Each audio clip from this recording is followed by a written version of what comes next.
നസ്രത്ത് എന്ന ചെറിയ പട്ടണത്തിൽ യേശു ശാന്തമായി വളരുകയായിരുന്നു. മറിയവും ജോസഫും അവനെ സ്നേഹത്തോടെയും കരുതലോടെയും വളർത്തി.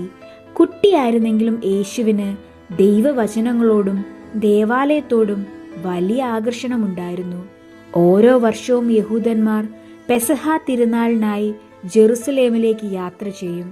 ഒരു വർഷം യേശുവിന് 12 വയസ്സായപ്പോൾ അവനും മറിയവും ജോസഫും ആ തിരുനാളിൽ പങ്കെടുക്കാൻ ജെറുസലേമിലേക്ക് പോയി. തിരുനാൾ കഴിഞ്ഞപ്പോൾ ജനങ്ങളെല്ലാവരും സ്വന്തം നാട്ടിലേക്ക് മടങ്ങാൻ തുടങ്ങി.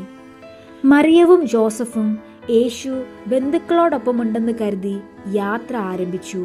ഒരു ദിവസം യാത്ര ചെയ്ത ശേഷം അവർ യേശുവിനെ അന്വേഷിച്ചു. പക്ഷേ അവനെ എവിടെയും കണ്ടില്ല.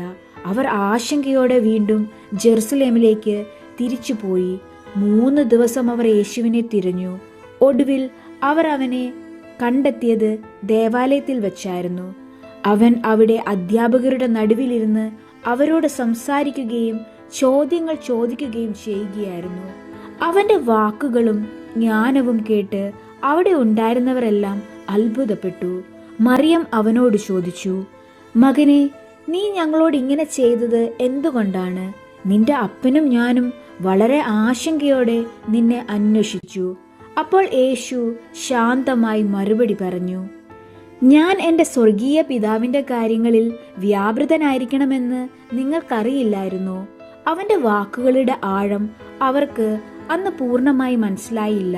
പിന്നീട് യേശു മറിയത്തിൻ്റെയും ജോസഫിൻ്റെയും കൂടെ വീണ്ടും നസ്രത്തിലേക്ക് മടങ്ങിപ്പോയി.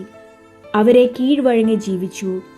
അവൻ വളർന്നു, ജ്ഞാനത്തിലും പ്രായത്തിലും ദൈവത്തിൻ്റെയും മനുഷ്യരുടെയും കൃപയിലും. ആ ദിവസത്തിൽ ദേവാലയത്തിൽ കണ്ട ബാലന്റെ ജ്ഞാനം ഭാവിയിൽ ലോകം കേൾക്കാൻ പോകുന്ന ശബ്ദത്തിൻ്റെ തുടക്കമായിരുന്നു.